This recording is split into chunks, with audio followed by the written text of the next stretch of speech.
Jayam Vishnu Paramahansa Parvajakacharya Ostatara Sata Shri Srimad, His Divine Grace A.C. Bhaktivedanta Swami Srila Prabhupada Ki Jai. Srimad Bhagavatam Ki Jai. All glories to the assembled devotees. Thank you. All glories to the assembled devotees. All glories to Sri Guru and Gauranga. All glories to Srila Prabhupada. Thanks, brother. Thank you. Om Namo Bhagavate Vasudevaya. Om Namo Bhagavate Vasudevaya. Reading from Srimad Bhagavatam, Canto 3, Chapter 21, Text 28. Samahitam te hridayam. Oh, thanks. Samahitam te hridayam. Yatreman parivatsaran. Satvang pramanripavadhu. Kamamashu bhajishyati. Samahitam te hridayam. Yatreman parivatsaran. Satvang brahman ripavadhu. Kamamashu bhajishyati. Samahitam te hridayam. Yatreman parivatsaran. Satvam brahman ripavadhu. Kamamashu bhajishyati.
Samahitam has been fixed.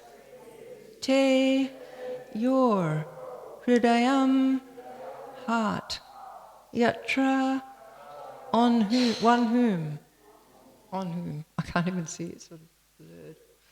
Iman, for all these. Parivatsaran, years. Sa, she. Tvam, you. Brahman, O Brahmana. Nripavadhu, the princess. Kamam, as you desire. Ashu, very soon. Bhajishyati, will serve. Translation and purport by Srila Prabhupada. That princess, O holy sage, will be just the type you have been thinking of in your heart for all these long years. She will soon be yours and will serve you to your heart's content. Please repeat. That princess, O holy sage, will be just the type you have been thinking of in your heart for all these long years. She will soon be yours and will serve you to your heart's content. Purport. The Lord awards all benedictions according to the heart's desire of a devotee. So the Lord informed Kardama Muni, the girl who is coming to be married with you is a princess, the daughter of Emperor Swayambhuva, and so just suitable for your purpose. Only by God's grace can one get a nice wife just as he desires. Similarly, it is only by God's grace that a girl gets a husband suitable to her heart. Thus it is said that if we pray to the Supreme Lord in every transaction of our material existence, everything will be done very nicely and just suitable to our heart's desire. In other words, in all circumstances, we must take shelter of the Supreme Personality of Godhead and depend completely on his decision. Man proposes, God disposes. The fulfillment of desires, therefore, should be entrusted to the Supreme Personality of Godhead. That is the nicest solution. Kardama Muni desired only a wife, but because he was a devotee of the Lord selected a wife for him who was the emperor's daughter, a princess. Thus, Kardama Muni got a wife beyond his expectation. If we depend on the choice of the Supreme Personality of Godhead, we will receive benedictions in greater opulence than we desire. It is also significantly noted here that Kardama Muni was a Brahmana, whereas Emperor Swayambhuva was a Kshatriya. Therefore, intercaste marriage was current even in those days. The system was that a Brahmana could marry the daughter of a Kshatriya, but a Kshatriya could not marry the daughter of a Brahmana.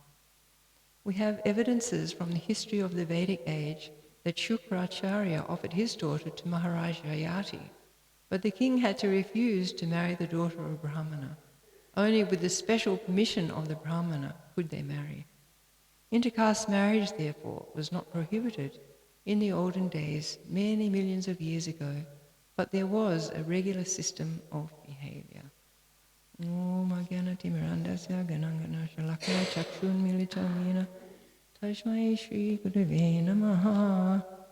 I thought that was a fitting day today, being Valentine's Day, to talk about this wonderful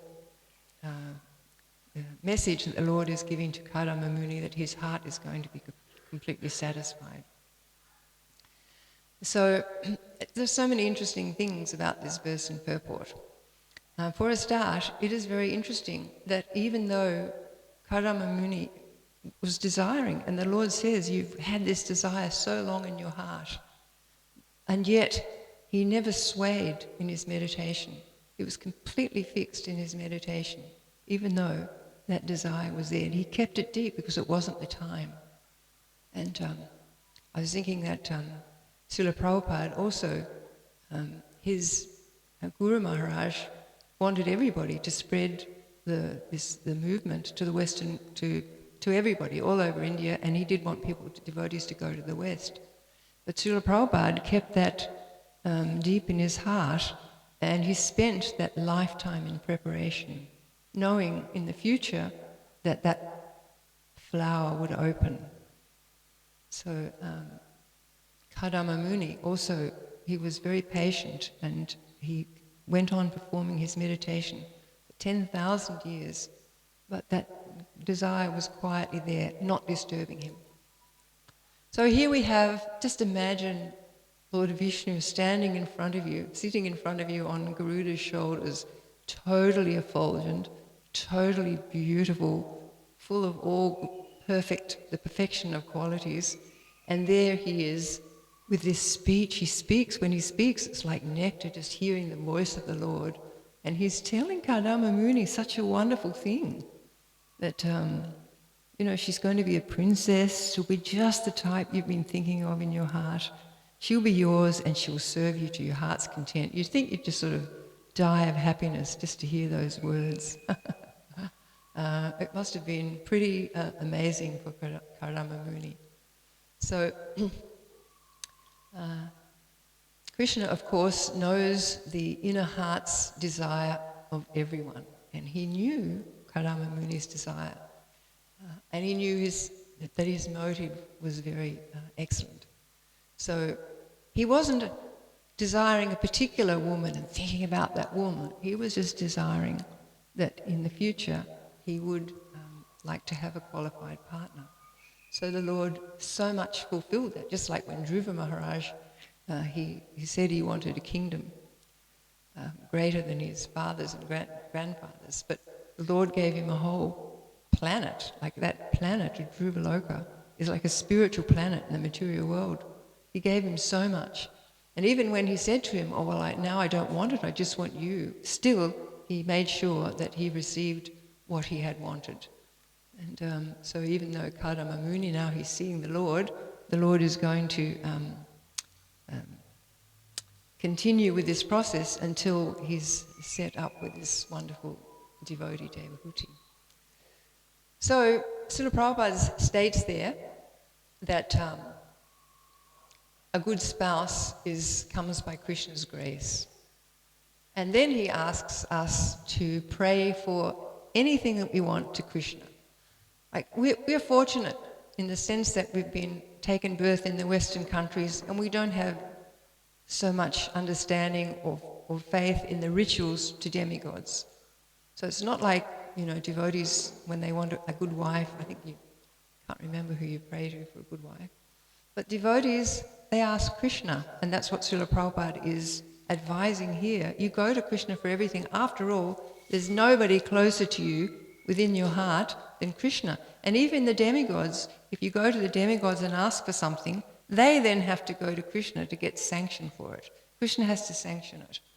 So better to go to the source, which is Krishna, with everything. Then we have that verse, akama, savakama, mokshakama, hridayharte.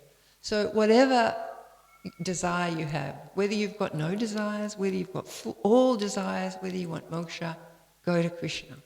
Because he's the summum bonum, and he's the one that actually can give us all these things. Liberation can't come from the demigods, that has to come from Krishna. But also our desires, we can take them to the Lord and request. So, as it's stating here, man proposes and God disposes. So, we might say that sometimes we pray to Krishna for something, and we get a very unexpected result. It may not be exactly what we are expecting in our minds will come. And especially here we have such a qualified saintly person, Kadama Muni. So naturally, Krishna is going to be very alert to what he is requesting, because he's so such an exalted soul and so pure. And Krishna, it's stated almost that he lives to fulfill the desires of the devotees, to please the devotees. So it's kind of like on a sliding scale. And, because in Kali Yuga we're filled with so many contaminations and things, we can't always expect, that Krishna is going to bring us a prince or a princess, like as is happening here. Just because we're not, that's not our kind of Leela, it's not what Krishna wants for us. But the idea is that whatever Krishna does bestow on us, we see that as Krishna's grace. So, for example, Srila Prabhupada was always praying to Srila Bhaktisiddhanta, please let me serve you. Please let me spread this movement to the West as you have asked. And he spent his whole life preparing, and then he went there. Now, if you had have asked Srila Prabhupada in Vrindavan whether he could have imagined living on the Bowery with drunks and drug addicts as his companions, it's probably not something that Srila Prabhupada sort of contemplated. But yet that was the arrangement that Krishna made for him. And yet from that we know what wonderful events came.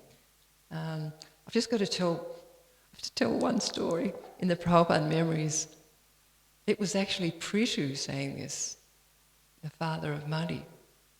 He was saying that once he was in San Francisco, sitting on the hill, and he was chanting his rounds, and this whole black-bodied gentleman came up to him and he said, "I gotta tell you, your leader is a cool cat."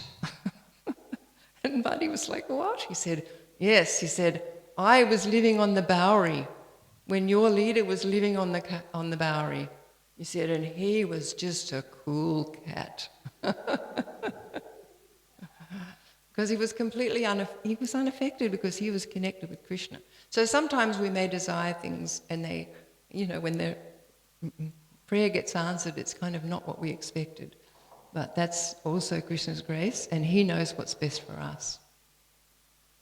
So Kardama Muni was a pure soul and very fixed. So his desires for a wonderful wife or a good wife were coming from a purified heart. And they weren't directed towards sense gratification. His whole situation is, he's one of the progenitors. He's Lord Brahma's son, and he's supposed to, create progeny for this universe. But he was so saintly, he was a Muni, and he took the path of meditation for 10,000 years to get this immense purification before he took this task up. Because there are no impurities, he's not being burnt by desire. In Kali Yuga we just get pushed and dragged around by desires, and that's not, in this case, Kardama Muni was not at all on that platform at all. So Krishna gave him the very best. So we know that desires are, Prabhupada describes they're like the waves of the ocean. They keep coming. It's not like you can ever be desireless. It's impossible, and it's something that, sometimes the Mayavadis preach, but it's not a possibility. So the nature of the soul is because the pure nature of the soul is to always desire. Because, until we're fulfilled with our relationship with Krishna, we're always going to have these other pushings. But you can't get rid of desire.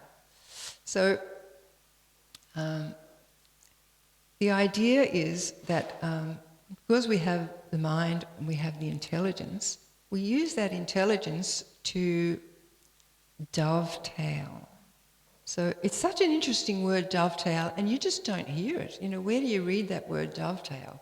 But Srila Prabhupada used dovetail a lot because as the devotees were coming to him, they all had different skills and desires and personalities, but he taught the devotees how to use those whatever qualities they had in the service of Krishna. And we know Rupa Goswami also says Nirbande Krishna Sambande. So Sambande means that connection. So everything is in connection. We can see everything with connection to Krishna. And Prabhupada used to give the example of the microphone. If you just have a microphone, it's not a spiritual thing. But if it's used in the service of Krishna Katha or Kirtan or whatever, then that becomes spiritual. So it's the idea of using everything in Krishna's service. So it's not like desires won't come. I just wanted to read a couple of interesting purports regarding desire. So this is chapter 2, verse 71 of Bhagavad Gita. And so Prabhupada's talking about what is desirelessness. Desire for the satisfaction of Krishna is really desirelessness. It is not an artificial attempt to abolish desires. The living entity cannot be desireless or senseless, but he does have to change the quality of the desires. A materially desireless person certainly knows that everything belongs to Krishna, Isha Vasham Idam Sarvam, and therefore he does not falsely claim proprietorship over anything. So it's a matter of purifying our desires. This is what devotional service is all about. And actually, I just happened to read the other day in the Bhagavad Gita, that's why I'm got this verse, about eating prasadam. It's such a part of our process. Chant, dance, take prasadam. What is the difficulty, sort of Prabhupada says. But it's explained here that the reason that if we perform yajna, if our food is offered to the Lord and we take that, then Prabhupada explains here one's eatables become sanctified. And by eating sanctified foodstuffs, one's very existence becomes purified. By the purification of existence, the finer tissues of the memory become sanctified. And when memory is sanctified, one can think of the path of liberation. And all these combined together lead to Krishna consciousness, the great necessity of present-day society. So, that's the nice thing about our process. Just even taking prasadam, it's such a... it saves us, actually, because it keeps us on that pure path. So all these desires that we have and we want to purify, we purify them by this wonderful process that we've been given. So we see in the Srimad Bhagavatam, in the 9th canto, how Maharaj Ambarish dovetailed his desires in fulfilling the Lord's desires. And then Prabhupada actually explains that he used his nose for smelling the tulsi, he used his hands, his legs to walk to the temple, everything he did for Krishna, and he used his hands in serving the devotees. Whatever he did for Krishna. And Prabhupada says that. He dovetailed his desires in fulfilling the Lord's desires. And that's our perfection. If we can have that consciousness that, yes, let me move my desires for the Lord's satisfaction rather than for my satisfaction, because if it's a bodily satisfaction, the body is temporary and going to finish anyway. But if we can satisfy the Lord's desires, then that's a permanent asset for us. So we know that Kardama Muni is very dear to the Lord, and the Lord is very magnanimous. So he arranged such a nice wife, a beautiful princess, and it's pretty amazing. You have to think that Devahuti was willing to marry a Muni. She was a princess. She was used to all opulence. But she was very an elevated soul, and she wanted someone who was elevated and devotional. And of course we know she's Kapila's mother. And because of her, all this conversation we have from Kapila Muni speaking to Devahuti. In the Srimad Bhagavatam, it's captured forever. So Devahuti was extremely qualified. And if one has a harmonious relationship with one's partner, it's very satisfying. But what to speak of this husband and this wife who is so qualified? It's and the fruit of that, of course, is that the Lord came himself, and I think Devahuti had 9 very qualified daughters as well.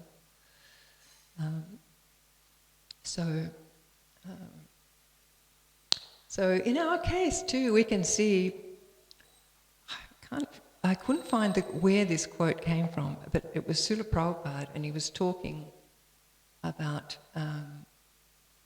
our past, the devotees' past. I can't remember who was saying this.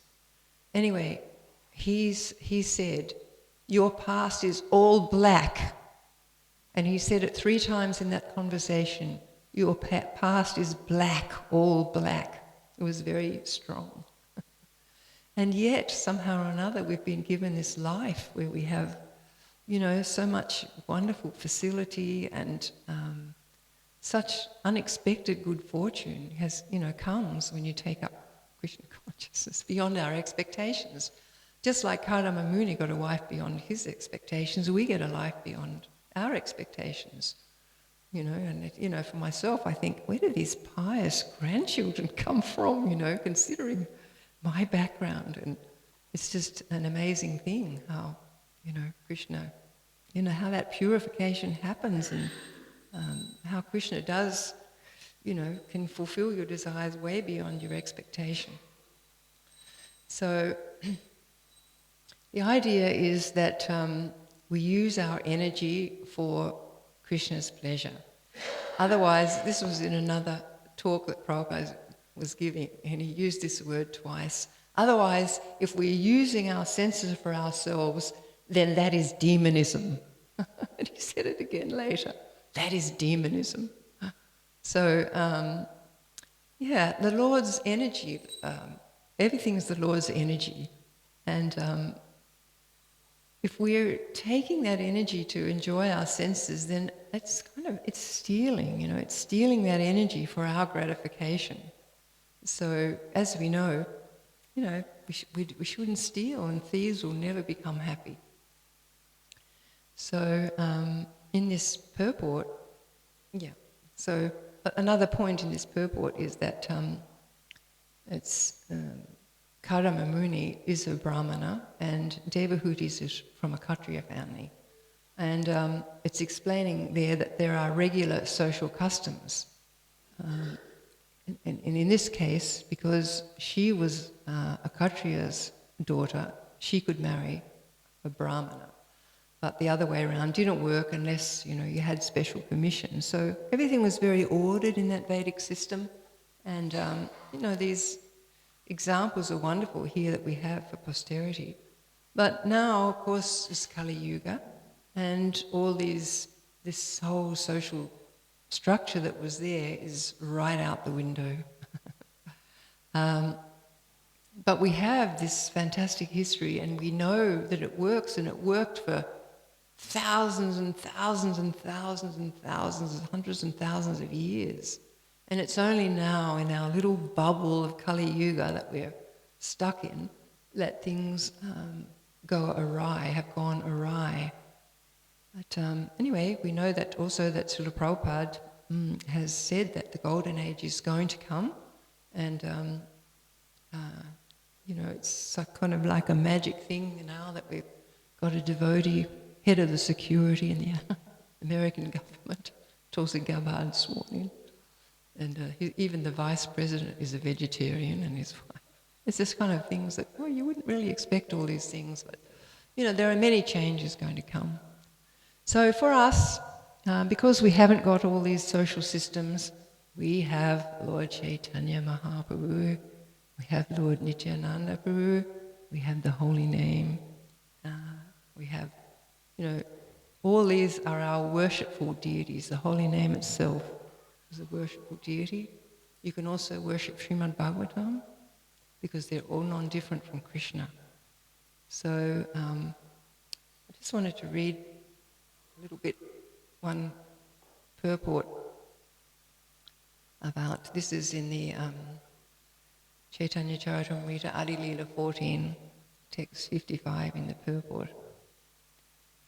So Prabhupada's talking about this ambition of people to have good husbands, wives, children, etc. So he says, one can very easily become happy and obtain the material benefits of a good husband, wealth, food grains, and a number of nice children by worshipping Lord Chaitanya Mahaprabhu. Although Sri Chaitanya Mahaprabhu accepted sannyas at an early age, it is not necessary for his devotees to follow him by taking sannyas. One can stay a householder, but one must be a devotee of Lord Chaitanya Mahaprabhu. Then one will be happy with all the material opulences of a good home, good children, good mate, good wealth, and everything he desires. Therefore the Shastras advise Yagyar Sankirtana Prayar Yajanti Hi Sumedasaha. And that means that the intelligent people of this age will chant the holy name, Sankirtan. Every householder, therefore, who is actually intelligent should introduce the Sankirtan movement home to home and live peacefully in this life and go back to Godhead in the next. So we have that benediction that if we worship Lord Chaitanya very nicely and chant the holy name and follow this process, the Lord will bless us and we'll be able to go back home, back to Godhead. And there's some really lovely classes where Prabhupada talks about going back home, back to Godhead, and he says, in one of them, which is, I think from the second canto, he says that death for a devotee, it's just like sleep. He said, you go to sleep and you wake up in Krishna Loka. So, of course, some of us might have some sins to get rid of in the meantime. But yes, he's always very encouraging that if you follow this process, and anyway, even if we can't make it in one life, the progress is there, so that if we have to take another body, that will be with a devotee family, and the progress will continue on. But many times he did encourage us to try in this one lifetime to get back to Godhead. So that means that vigilance. Yeah. So thank you very much. Does anybody have any comments, questions?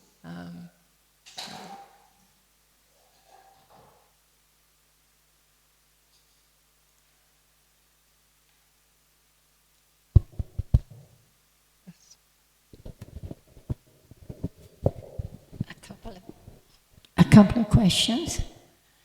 You said that Prabhupada didn't know what was going to happen to him when he went to America in the Bari. But Prabhupada could see Krishna, he could speak to Krishna, so why wouldn't he know?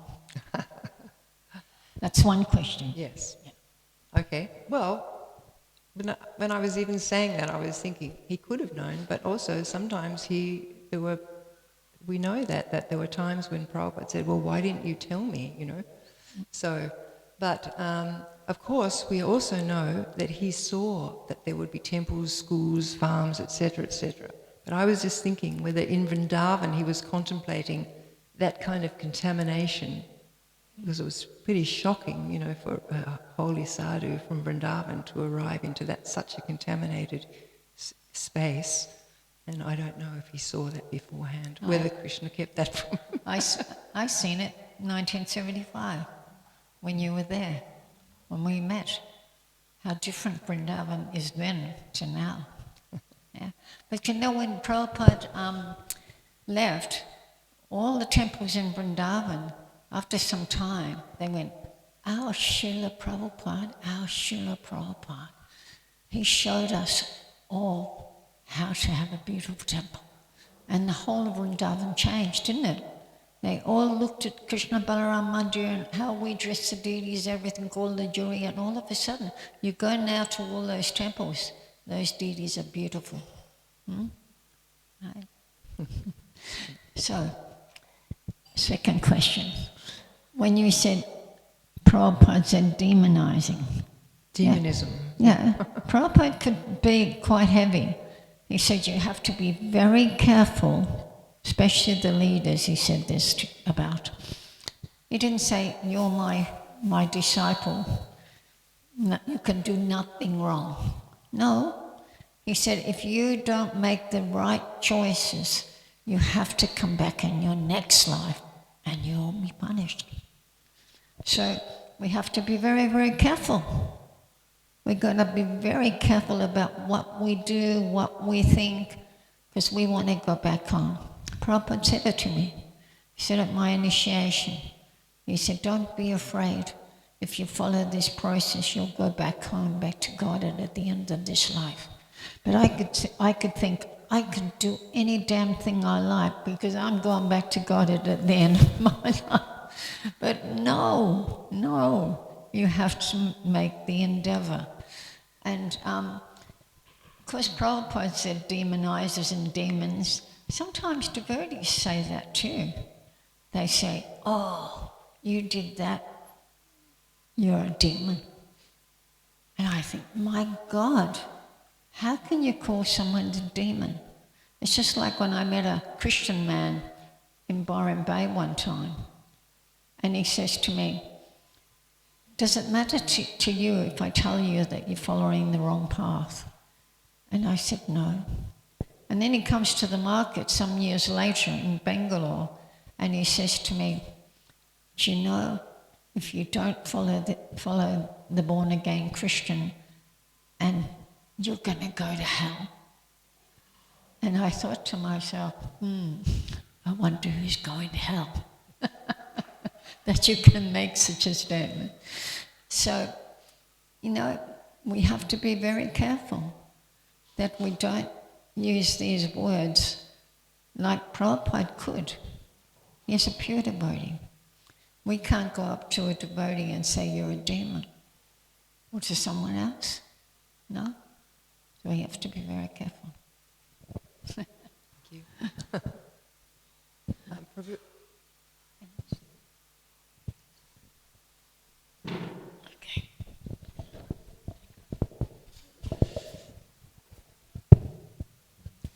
So thanks for your class. So generally, seems the understanding was that the marriages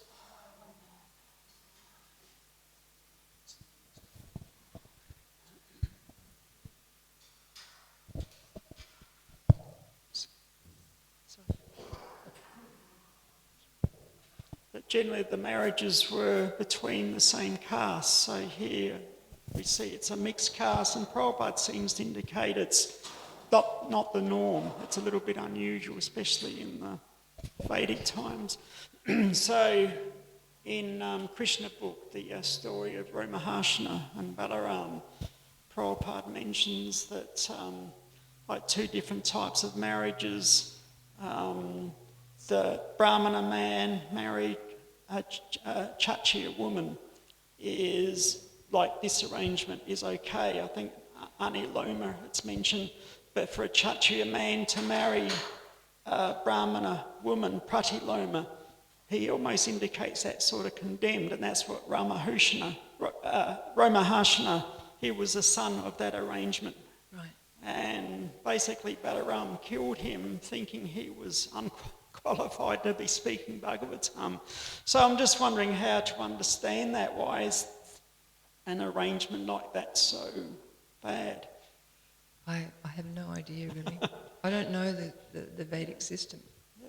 But I don't think Ramahashana Sutta was disqualified because of his caste. The fact that he wouldn't even stand up for Lord Balaram, that was kind of shocking. Yeah. But I can't say, I don't know why that, why it all happens, or how, But there's always exceptions, because, for instance, Bhishmadev's father, he married Satyavati, is that his name, Satyavati? And she was from a fisherman's family. And, so you hear so many stories, but then you'll hear exception. But, I don't know why they have their particular, those rules. Yeah. Because we had the situation also where one man may marry many wives, but with, was it Draupadi, she had 5 husbands, so that was very unusual. But, there's so many unusual stories in the Vedas. But, Krishna loves variety and... Okay, thank you very much. Hare Krishna. Oh, sorry. So thank you for the class. In today's purport, Prabhupada said if he worship Krishna, he can award nice partner and happy life. But at the same time, we hear things like, I'm just paraphrasing, but another purport, Prabhupada says, material comfort and spiritual advancement doesn't go together. And also another purport, he says something like, suffering is necessary for the advancement. So how can we understand these two contradictory? Well, in general, I think everyone would agree that if it's a peaceful home situation, then you can go about your business. That's a fact. If you have a nice family, You can, for instance, if a man has a nice wife and children, then he feels encouraged to work and, provide, etc. It just creates a stable sort of foundation for us. But as you say, material suffering is really the impetus. We don't really it's like I can say, I don't make much progress when everything's going well. Because I'm not thinking, but when things are difficult, then you take Krishna's shelter. So even in a happy relationship, there's all sorts of, material life throws up all sorts of distresses and things. It's not like you wouldn't have difficulties, even if you've got a nice family situation, because material energy just throws that up for you.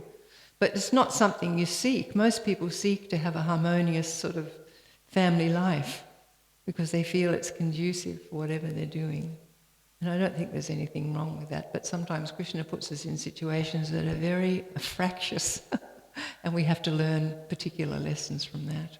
In other words, whatever situation Krishna decides to put us in, and everybody's situation is different, then it's up to us to draw out from that what Krishna wants.